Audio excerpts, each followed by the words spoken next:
कागल नगर परिषदेच्या निवडणुकीत राष्ट्रवादीचे नेते हसन मुश्रीफ आणि राजर्षी शाहू आघाडीचे नेते समरजित सिंग घाटगे यांच्यात युती झाल्यानं आता उमेदवारांमध्ये कुठलाही दगाफटका होऊ नये यासाठी एकनाथ शिंदे यांच्या शिवसेनेनं सावध भूमिका घेतलेली आहे। या निवडणुकीत कोणताही दगाफटका होऊ नये यासाठी शिवसेनेचे नेते माजी खासदार संजय मंडलिक यांनी आपल्या गटाच्या उमेदवारांना काल दुपारनंतर अज्ञात स्थळी हलवलंय।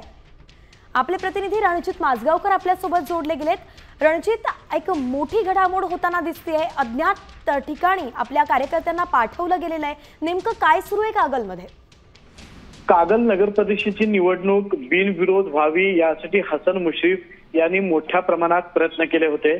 त्या पार्श्वभूमीवर समरजित सिंह घाटगे यांच्यासोबत युती करून ही ताकद वाढवण्याचा प्रयत्न केला होता।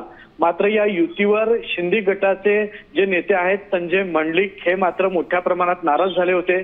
त्यांनी शिंदे गटाचे आणि मंडलिक गटाचे जे उमेदवार आहेत साधारण 22 जागांवर त्यांचे उमेदवार हे उभे आहेत, त्यांनी मात्र या निवडणुकीतून माघार घेतलेली नाही आणि माघारीचा दिवस अजून 2 दिवसानंतर आहे।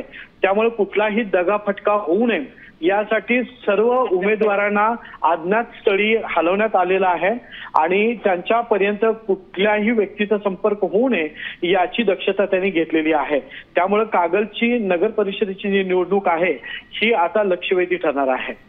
धन्यवाद रणजित, अगदी सविस्तर अपडेट दिली आहे। नेमकं काय होतंय कागलमध्ये यापुढे याची अपडेट आपल्याकडून घेत राहू, कारण की सामना अतिशय रंगतदार होताना दिसतोय।